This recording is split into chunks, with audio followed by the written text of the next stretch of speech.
Hey y'all, John with Trinity Roofing and Restoration again, still out here in Houston, up on this apartment complex roof. They are experiencing quite a few leaks. They've had previous repair work done before. I say that loosely.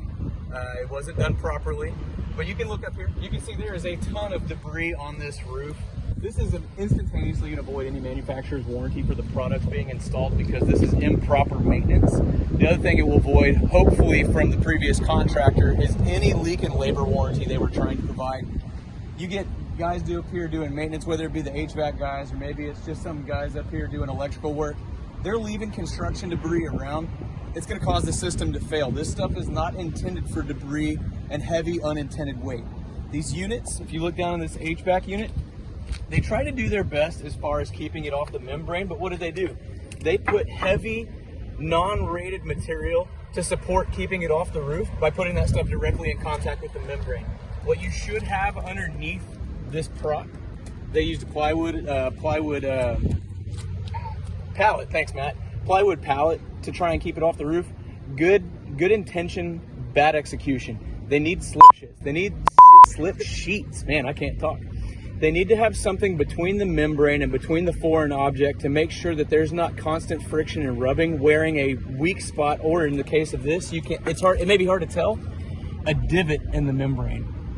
This is not a level source. What's going to happen is when it rains, now that this is dipping down, water is going to collect down there, and eventually ponding water, even on a flat roof, is going to cause a failure in the system. So lots of that going on in this roof, and lots of makeshift things going on. You can see that there's been previous repairs over here where maybe there were some leaks, and we're certain there were leaks here.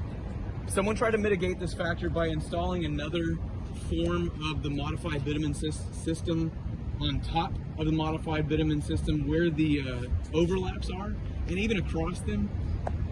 It's not really a great idea what they did. They kind of had the right thought of hitting the overlaps, but they executed it improperly, and it really needs to be done properly. And the correct suggestion up here, if we're not going to replace this roof, we're going to remove all of the foreign debris, we're going to remove all of the loose gravel from the system itself, clean it thoroughly, put down a coating for the overlaps, and then we're going to go back down with a top coat that's going to ensure that this stays watertight, at least for the remaining life of this roofing system. So getting us out here to take a look at these things is your first step.